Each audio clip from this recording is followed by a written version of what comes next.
Nous venons de rentrer d'Iran où nous avons passé une semaine extrêmement riche et dense, en quelques jours des élections iraniennes, de ce premier tour du 19 mai 2017 qui a vu la réélection sans conteste au premier tour d'Hassan Rouhani. Avec cette élection, l'Iran devrait donc pouvoir avancer dans la voie de la stabilité, du développement économique à l'intérieur du pays et également, au plan international, peser sur la géopolitique régionale.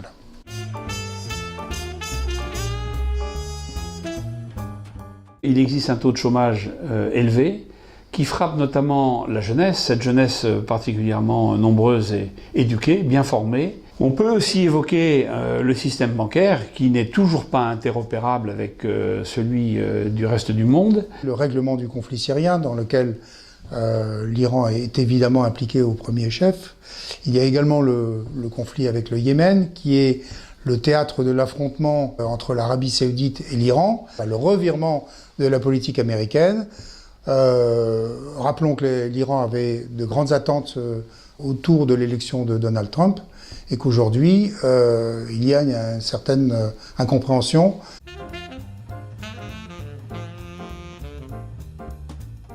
Cette position inattendue, beaucoup plus dure des Américains, est sans doute, probablement, une opportunité pour l'Europe, si elle arrive à s'affranchir évidemment de la tutelle américaine, et pour les entreprises européennes par conséquent, car elle leur offre un espace immense à investir, avec des perspectives de développement économique énormes pour les entreprises, en particulier françaises, et pas seulement les grands groupes qui sont déjà plus ou moins présents dans la région, en tout cas et éventuellement déjà en Iran, mais aussi pour nos PME et nos ETI. On le voit bien à travers des demandes qui nous sont faites sur des secteurs très, très divers.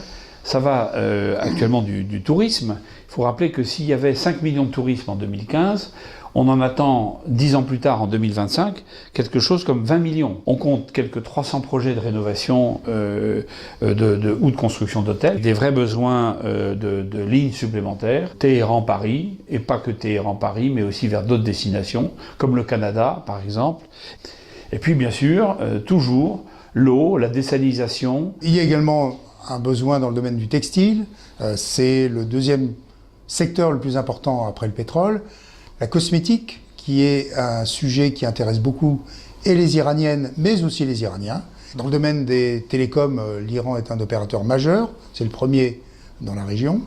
Et puis, dans le domaine de la recherche et du développement, l'Iran est le 5e mondial dans les nanotechnologies. On peut aussi insister sur la qualité des élites scientifiques. L'équivalent du prix Nobel de mathématiques, la fameuse médaille Fields, a été donnée en Iran à une mathématicienne pour la première fois, Mariam Mirzakhani.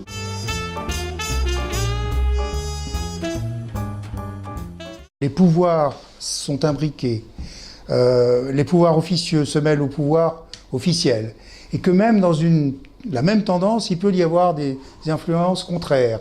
Et puis enfin, dernier point, et pas le moindre, il faut profiter de la très bonne image de la France qui persiste en Iran derrière la figure emblématique du général de Gaulle. On a un capital à jouer, nous Français, en Iran.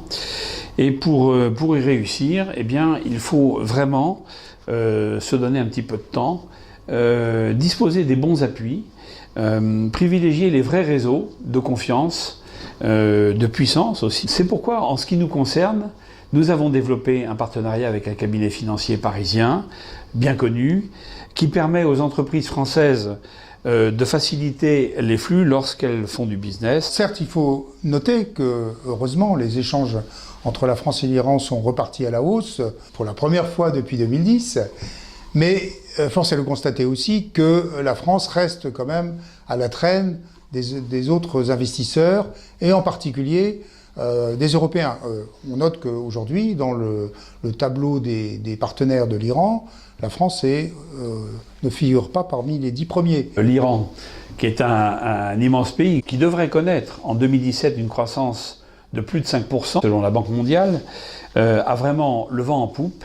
Et l'élection modèle du président Rouhani, qui vient de se produire, doit nous inciter à avoir confiance. Il serait dommage que nous restions encore à la traîne d'autres pays européens et d'ailleurs, en particulier asiatiques, alors que ce pays ne demande que de nous voir arriver, nous les Français.